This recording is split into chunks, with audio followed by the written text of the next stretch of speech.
ఈ మచిలీపట్నంలో ఒక బ్రహ్మాండమైనటువంటి ఒక యాత్ర చేసిన తర్వాత ఇలాంటి యాత్ర అంటే ఇలాంటి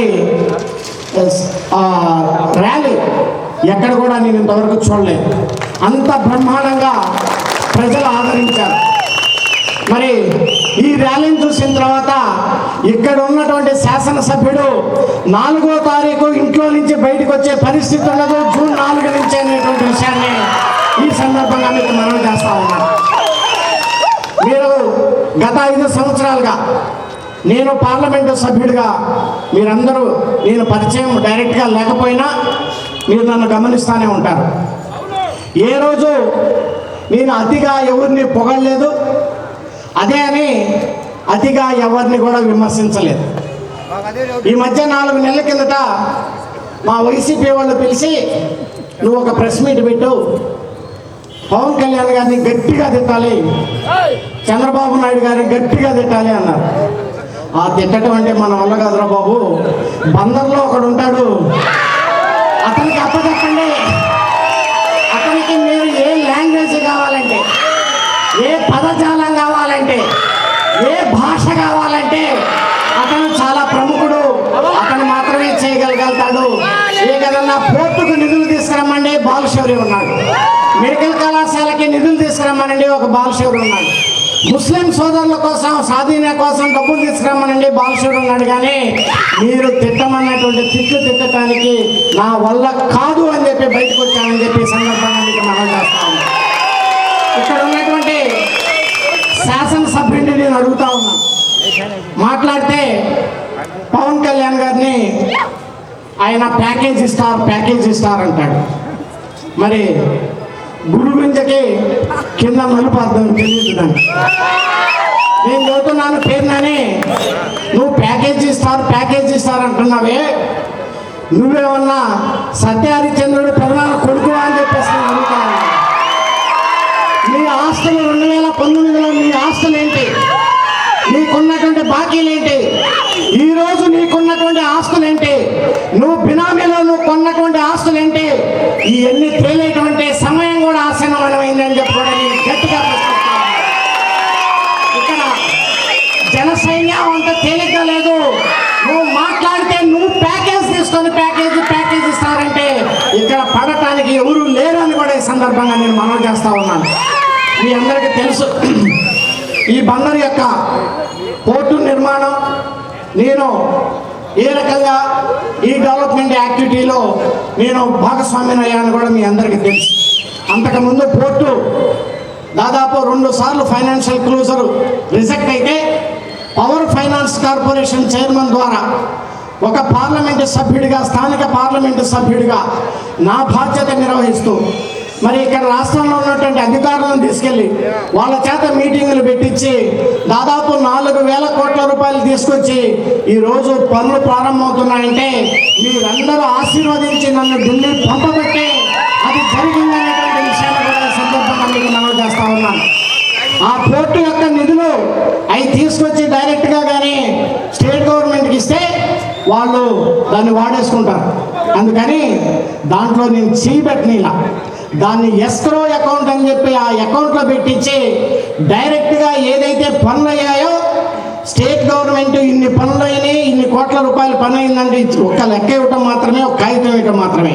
డబ్బులు రిలీజ్ చేసేది డైరెక్ట్గా పవర్ ఫైనాన్స్ కార్పొరేషన్ ద్వారా అవుతాయి. స్టేట్ గవర్నమెంట్కి ఏం సంబంధం లేదు. అందుకనే ఆ పనులు ఈ రకంగా శరవేగంగా పూర్తవుతున్నాయని కూడా ఈ సందర్భంగా మీకు మనవి చేస్తా ఉన్నాను. మెడికల్ కళాశాల గురించి అందరికంటే ముందుగా ముఖ్యమంత్రిగా లెటర్ రాసి మరి ఆ ముఖ్యమంత్రి గారిని నేను ఇక్కడ మెడికల్ కళాశాల కావాలి, మీరు కేంద్రానికి రికమెండ్ చేయండి, కేంద్ర ప్రభుత్వం నుంచి ఉన్నటువంటి వాటా ఏదైతే ఉందో అది నేను తప్పకుండా ఫస్ట్లోనే తీసుకొస్తానని చెప్పి మరి ఆ డబ్బులు తీసుకొచ్చి ఈరోజు శరవేగంగా మెడికల్ కళాశాల కూడా నిర్మాణం జరుగుతుందంటే పార్లమెంటు సభ్యుడిగా మీలో ఈ డెవలప్మెంట్లో మీరు గెలిపించినందుకు నేను భాగస్వామ్యం అయ్యానని కూడా ఈ సందర్భంగా మీ అందరికీ కూడా మనం చేస్తాను. మీరు చూశారు అనేకమైనటువంటి పనులు వేరే నియోజకవర్గాల్లో చేశాం. సిఎస్ఆర్ ఫండ్స్ తెచ్చాం, ఎంపీ ఫండ్స్ తెచ్చాం. ఈయన కనీసం ఎస్టిమేషన్స్ వేయడానికి కూడా ఈయనకు అధికారం ఉందని చెప్పేసి ఎక్కడ ఎస్టిమేషన్స్ వేయలేలా. కానీ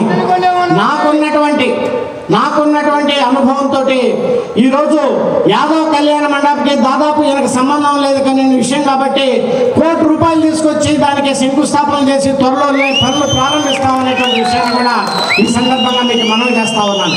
అదే రకంగా రీసెంట్గా మరి రైల్వేస్ సిఎస్ఆర్ ఫండ్స్ నుంచి మరి ₹1,98,00,000 అంటూ ₹2 కోట్ల ఇక్కడ రోడ్లు గోల్డ్ యొక్క ఆవశ్యకత దాదాపు 10,000 మంది ఎంప్లాయ్మెంట్ ఉన్నారు. వాళ్ళందరూ వచ్చి నన్ను అడిగారు, సార్ ఇక్కడ ఒక పెద్ద కమ్యూనిటీ హాల్ కావాలి, 10,000 మంది ఎంప్లాయీస్ పైన ఉన్నారు అంటే దానికి ₹2 కోట్ల సిఎస్ఆర్ నిధులను కూడా మంజూరు చేయించాము. నేను రవీంద్ర గారు కలిసి దానికి ఫౌండేషన్ స్టోన్ కూడా వేస్తామని కూడా ఈ సందర్భంగా మీకు మనవి చేస్తా ఉన్నాను. ఈ రకంగా మీరు చూసుకున్నట్లయితే మరి మచిలీపట్నం అభివృద్ధికి నాకు సహకారం లేకపోయినా నా వంతు నేను కృషి చేశానని కూడా ఈ సందర్భంగా మీకు మనవి చేస్తా ఉన్నాను. ముస్లిం సోదరులు పాషా గారు ఒక ₹25 లక్షలు కావాలి అంటే దాన్ని అడ్డగోలుగా గందరగోళాలు చేసి కలెక్టర్ దగ్గర ఈరోజు దాన్ని నిధులు మంజూరు చేయనీయకుండా దాదాపు 6 నెలలు ఆపితే ఏదో తిప్పలబడి మేమందరం కలిసి దాన్ని నిధులు మంజూరు చేసి ఈరోజు ₹25 లక్షల ముస్లిం సోదరులకు కట్టుకోగలిగారు అంటే మీ అందరి యొక్క ఆశీర్వాదంతో నేను చేసినటువంటి పని అని కూడా ఈ సందర్భంగా మీకు మనం చేస్తాను. ఇందాక పాషా గారు అంతకుముందు మన ముస్లిం సోదరులందరూ కూడా చెప్పారు, ఆ బిస్మిల్లా ఏదైతే బిస్మిల్లా ఫ్లోర్ మర్చెంట్ ఏదైతే ఉందో దాన్ని ₹1,10,00,000 కావాలి, ఒక బ్రహ్మాండమైనటువంటి భవనం వచ్చిందని చెప్తా ఉన్నాను. నేను ఇక్కడ చెప్తా ఉన్నాను వేదిక మీద నుంచి, మమ్మల్ని ఆశీర్వదించండి. ఆ ₹1,10,00,000 తీసుకొచ్చి దాన్ని పూర్తి చేసేటువంటి బాధ్యత నేను బాలశౌరిగా నేను తీసుకుంటాను. అందులో మరి సోదరుడిని రవీంద్ర గారిని కూడా భాగస్వామ్యం మీ అందరినీ కూడా భాగస్వామ్యం చేసి దాన్ని తప్పకుండా కంప్లీట్ చేస్తామని చెప్పేటువంటి విషయాన్ని కూడా ఈ సందర్భంగా మీకు మనవి చేస్తా ఉన్నాను. ఈరోజు మచిలీపట్నం పోర్టు అనగానే ఒక పోర్టు వస్తేనే దానికి ఉపయోగం లేదు. దానికి సంబంధించినటువంటి అనేక ఆధారితమైనటువంటి పరిశ్రమలు రావాలి, యాన్సిలరీ యూనిట్లు రావాలి. ఈరోజు వైజాగ్ డెవలప్ అయింది, అన్ని లక్షల మందికి ఎంప్లాయ్మెంట్ వచ్చిందంటే ఓన్లీ బికాస్ ఆఫ్ పోర్ట్ అక్కడ ఉంది కాబట్టి వచ్చిందనేటువంటి విషయాన్ని మీకు తెలియజేస్తా ఉన్నాను. మద్రాసు ఎన్నో సంవత్సరాల కిందట అక్కడ పోర్టు ఏర్పడిందంటే అది డెవలప్మెంట్ పోర్టు ద్వారానే వచ్చింది. అదే రకంగా చెన్నై స్థాయిలోనో లేకపోతే వైజాగ్ స్థాయిలోనో కాకపోయినా దాంట్లో సగభాగమైన మచిలీపట్నంలో అనేక ఇండస్ట్రీస్ రావాలి, యాన్సిలరీ యూనిట్లు రావాలి. మరి ఆ యూనిట్లకి ఎవరైతే ఇక్కడ అర్హులు ఉన్నారో, అవగాహన ఉన్నటువంటి నిరుద్యోగులు ఉన్నారో, చదువుకున్నటువంటి ఇంజనీరింగ్లు ఉన్నారో, లేకపోతే టెక్నికల్ కోర్సులు చదివిన వాళ్ళు ఉన్నారో, మీ అందరికీ ఒక అవగాహన సదస్సులు పెట్టించి సిఐ ద్వారా కానివ్వండి లేకపోతే డిఫరెంట్ ఇండస్ట్రీస్ డిపార్ట్మెంట్ ద్వారా కానీ పెట్టించి చాలామంది మరి వ్యాపారాలు చేసుకోవడానికి నా వంతు కృషి చేస్తానని కూడా ఈ సందర్భంగా మీకు మనవి చేస్తా ఉన్నాను. బ్యాంకులు చాలా ముందుకు వస్తూ ఉన్నాయి, మీ అందరికీ తెలుసు. లోన్లు ఇవ్వటానికి అవి మనం సద్వినియోగం చేసుకోవాల్సిన ఆవశ్యకత మన మీద ఉంది. దానికి అవగాహన సదస్సులు కూడా పెట్టి ఆ పని కూడా కంప్లీట్ చేపిస్తానని కూడా ఈ సందర్భంగా మీ అందరికీ మనవి చేస్తా ఉన్నాను. చెప్తాను, వస్తున్నాను. ఇక్కడ మచిలీపట్నం అనగానే ఈ భారతదేశంలోనే గుర్తొచ్చేది డాక్టర్ భోగరాజు పట్టాభి సీతారామయ్య గారు. పెద్దలు భోగరాజు పట్టాభి సీతారామయ్య గారి గురించి మీకు ఒక 2 నిమిషాలు చెప్తాను. ఆయన మహాత్మా గాంధీ గారితోటి సమకాలికుడు. ఆయన ఒక చాలా 70-80 సంవత్సరాల కిందటో ఏదో ఆల్ ఇండియా కాంగ్రెస్ పార్టీ ప్రెసిడెంట్గా పోటీ చేయాలని ఈయన నామినేషన్ ఇస్తే అటుపక్క సుభాష్ చంద్రబోస్ గారు నామినేషన్ ఇచ్చారు. చూడండి ఆయన పర్సనాలిటీలు ఎలా ఉన్నాయో, సుభాష్ చంద్రబోస్ గారు. కానీ మహాత్మా గాంధీ గారు మన మచిలీపట్నం అభ్యర్థి అయినటువంటి భోగరాజు పట్టాభి సీతారామయ్య గారిని ఈయన ప్రపోజ్ చేశాడు. ఈయనైతే బాగుంటుంది, సౌమ్యుడు, మంచివాడు అని చెప్పి. అయితే ఆ ఎన్నికల్లో భోగరాజు పట్టాభి సీతారామయ్య గారు కొద్ది ఓట్ల తేడాతో ఓడిపోయారు. మహాత్మా గాంధీ గారు ఏమన్నారో తెలుసా? పట్టాభి ఓటమి నా ఓటమి అన్నాడు. That is the greatness of doctor Bhogaraju Pattabhi Sitaramayya garu అని చెప్పి సందర్భంగా మీకు మనం చేస్తా ఉన్నాను. మహాత్మా గాంధీ గారు ఆయన ఓటమి నా ఓటమి అంటే ఆయన ఎలాంటి పర్సనాలిటీ అయి ఉండాలి కూడా మీరందరూ అర్థం చేసుకోండి. అంత మంచి పర్సనాలిటీ, మహానుభావుడు, స్వాతంత్ర సమరయోధుడు, ఆంధ్ర బ్యాంకును స్థాపించి కొన్ని లక్షల మందికి ఉద్యోగ అవకాశాలు కల్పించి, కొంత లక్షల మందికి వ్యాపార అవకాశాలు కల్పించి ఈ దేశం యొక్క బాగోగులు కోరుకున్నటువంటి వ్యక్తి భోగరాజు పట్టాభి సీతారామయ్య గారు. ఆయన ఆంధ్ర బ్యాంకు సెంట్రల్ గవర్నమెంట్ యొక్క పాలసీ ప్రకారంగా యూనియన్ బ్యాంక్ ఆఫ్ ఇండియాలో మర్జ్ అయితే మేమందరం పోయి ఆ రోజు ఫైనాన్స్ మినిస్టర్ గారిని అడిగాను. నేను పార్లమెంట్ సభ్యుడిగా, నిర్మలా సీతారామన్ గారు అన్నారు, నేను చాలా మంచి వ్యక్తి, నాకు కూడా ఒక దూరపు బంధు అవుతాడు బాలశౌరి, తప్పకుండా ఒక కమ్యూనిటీ హాల్ చేద్దామని చెప్పేసి అన్నారు. ప్రధానమంత్రి గారిని కలిసాం, ఎంపీలందరం కలిసి ఆంధ్ర బ్యాంకుని ఉంచండి సార్ అన్నాం. కొన్ని పద్ధతుల వల్ల వాళ్ళ పాలసీ వల్ల కుదరదని చెప్పారు. సరే కమ్యూనిటీ హాల్ చెప్పామన్నాం. ముఖ్యమంత్రి గారి దగ్గరికి వెళ్ళి 2 ఎకరాల కోసం స్థలాన్ని తీసుకొచ్చి దాన్ని చేపిస్తే దానికి బ్యాంక్ యొక్క నిబంధనల ప్రకారంగా దాన్ని ఇక్కడ ఉన్నటువంటి కార్పొరేషన్లో పెట్టి రిజల్యూషన్ పాస్ చేసి బ్యాంకుకు పంపాలి. 2 సంవత్సరాల పై నుంచి ఎన్నో పనులు అయినాయి, కానీ ఇంక్లూడింగ్ వైఎస్ఆర్సీపీ కార్యాలయానికి 2 ఎకరాల స్థలంలో అయిపోయి దానికి బ్రహ్మాండమైనటువంటి భవనం కట్టారు. కానీ భోగరాజు పట్టాభి సీతారామయ్య గారి యొక్క కమ్యూనిటీ హాల్కి ఇంతవరకు కూడా అనుమతి ఉన్నటువంటి వ్యక్తి ఈ పేరుని నాని అని చెప్పేసి సందర్భంగా మీకు మనం చేస్తారు. మరి అంత మహానుభావుడు, స్థానికుడు, ఆయనకి అడ్డుకాలు వేస్తే నువ్వు ఏ రకంగా ఏ మొహం పెట్టుకొని మచిలీపట్నం ప్రజల యొక్క ఓట్లు అడుగుతావు పేరు నాని గారు అని చెప్పి నేను ప్రశ్నిస్తాను.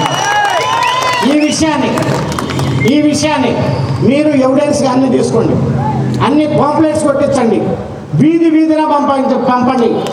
భోగరాజు పట్టాభి సీతారామయ్య యొక్క రిలేషన్స్, భోగరాజు పట్టాభి సీతారామయ్య యొక్క అభిమానులు, ఈ ఆంధ్రప్రదేశ్లో ఉన్నటువంటి భోగరాజు పట్టాభి సీతారామయ్య యొక్క కమ్యూనిటీ అందరూ కూడా దీన్ని అర్థం చేసుకోవాలని చెప్పేసి కూడా ఈ పేరు నాని చేసినటువంటి పనిని అర్థం చేసుకోవాలని కూడా ఈ సందర్భంగా మీ అందరికీ కూడా మనం చేస్తూ ఉన్నాను.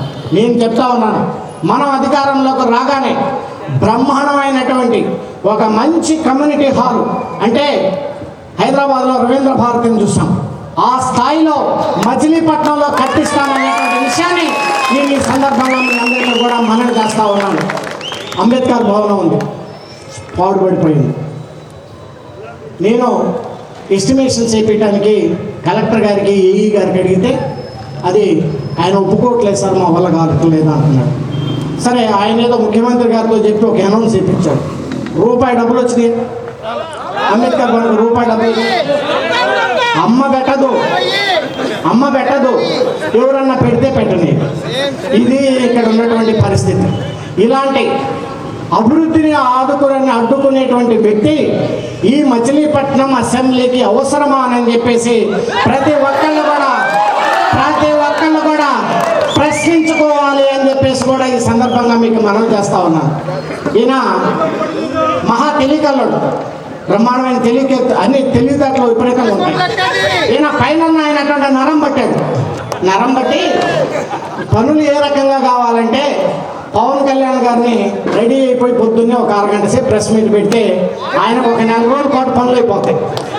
అదే రకంగా చంద్రబాబు నాయుడు గారిని సందర్భం చూసుకొని టక్కుని వెళ్ళిపోయి ఒక ప్రెస్ మీట్ పెడతాడు, అక్కడ పైన నరం పట్టాడు, అన్ని పనులు అయిపోతాయి. ఈ రకంగా ఈరోజు 100 కోట్ల రూపాయలు సంపాదించినటువంటి దుర్మార్గుడు ఈ పేరు నాని అని చెప్పేసి సందర్భంగా జూన్ 4వ తారీఖు రిజల్ట్ బయటికి రాగానే ఆయన రాజకీయ జీవితానికి స్వస్తి పలకాలి అని కూడా మీ అందరినీ కూడా నేను ఎందుకు ఏ రోజు కూడా ఇంత ఘాటుగా మాట్లాడలేదు. కానీ ఆయన చేసినటువంటి పనులు, ఆపినటువంటి అభివృద్ధి నేను ప్రజల ముందుకు ఈరోజు చెప్పదలుచుకున్నాను, నేను చెప్తున్నాను అనేటువంటి విషయాన్ని కూడా ఈ సందర్భంగా మీకు మనం చేస్తా ఉన్నాను. ఇవన్నీ నేను చెప్పినవన్నీ తూచా తప్పకుండా ఒక్కటి కూడా అబద్ధం లేనటువంటి విషయాలు, ఎన్ని ఎవిడెన్స్లతో సహా కూడా నేను చూపించగలను. ఈరోజు ర్యాలీ చూస్తే నాకు ఎటువంటి డౌట్ లేదు, ఆకాశం ఎత్తుగా ఉంటుంది, మంచు చల్లగా ఉంటుంది, పేరు నాని ఓటమి కూడా అంతే ఖాయం అనేటువంటి విషయం. చివరిగా ఆశయాలు.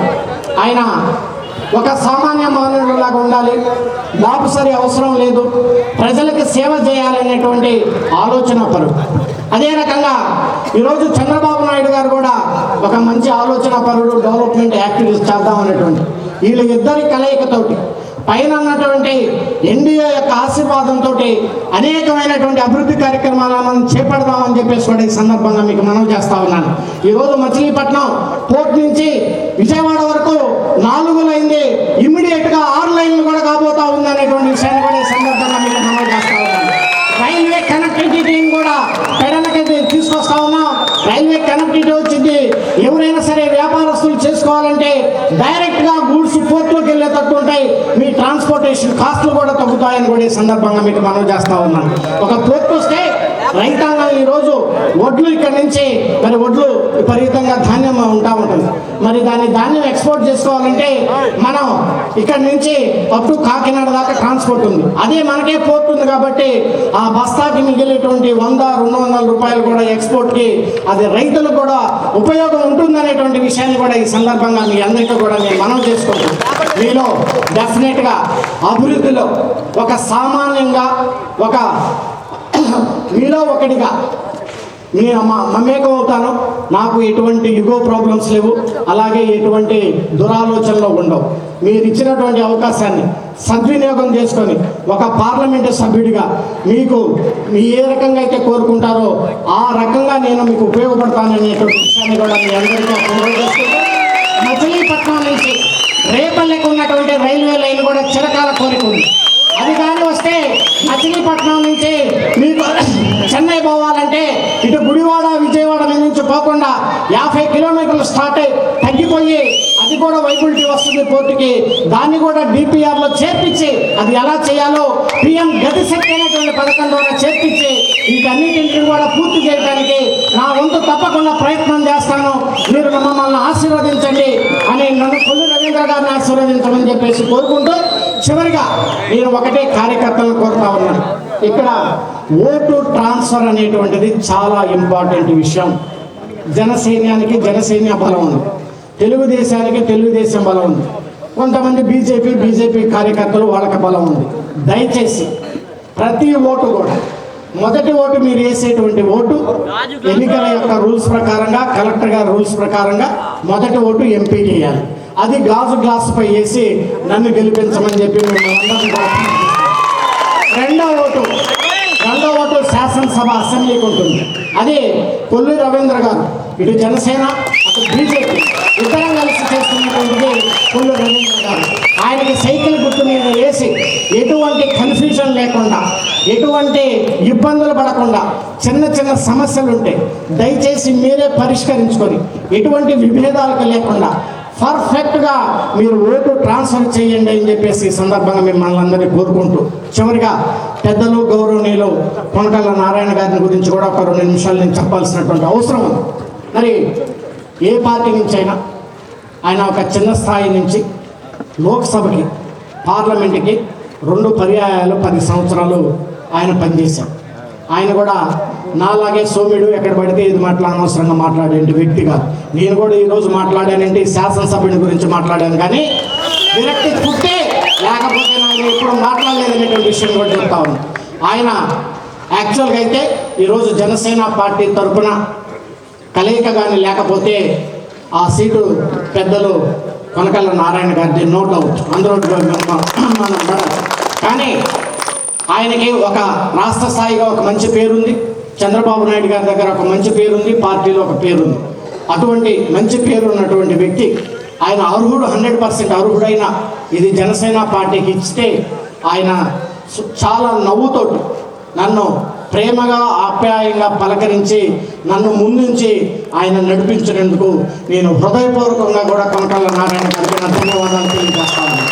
అదే రకంగా రేపు మనం అధికారంలోకి వచ్చిన తర్వాత కొల్లు రవీంద్ర గారు అయితేనేమి నేనైతేనేమి అవసరమైనప్పుడు చంద్రబాబు నాయుడు గారితో చెప్పడం, లేకపోతే ఇదేదో చెప్పి ఆయన స్థాయికి తగ్గట్టుగా ఒక మంచి పదవి వచ్చేలాగా ఆ భగవంతుడు ఆయన కూడా ఆశీర్వదించాలని చెప్పి నేను కోరుకుంటూ, అలాగే బండి రామకృష్ణను కూడా చాలా త్యాగం చేశారు. ఆయన త్యాగం కూడా మరి జనసేన పార్టీ గుర్తుంచుకుంటుంది. మరి అదే రకంగా అనేక మంది సీట్లు పోయాయి రాష్ట్ర వ్యాప్తంగా కూడా. మీ అందరికీ తెలుసు. మనం అధికారంలోకి వచ్చిన తర్వాత వాళ్ళందరికీ న్యాయం జరగాలని కూడా కోరుకుంటూ మరి ఒకసారి ఈ సమయంలో కూడా మీరు ఇంత ఓపికగా ఇక్కడ ఉన్నందుకు మరి మీ అందరికీ కూడా నా హృదయపూర్వక ధన్యవాదాలు తెలియజేసుకుంటూ మరి మీ అందరి ఓటు తప్పకుండా 2 గుర్తులు మీకు చెప్పిన విధంగా వేయాలని కోరుకుంటూ సెలవు తీసుకుంటున్నాను. జై జనసేన, జై తెలుగుదేశం, జై బీజేపీ. Thank you. బాలసౌర్ గారికి ధన్యవాదాలు. ఒక నిమిషం. ఇప్పుడు Please subscribe to Chanakya channel.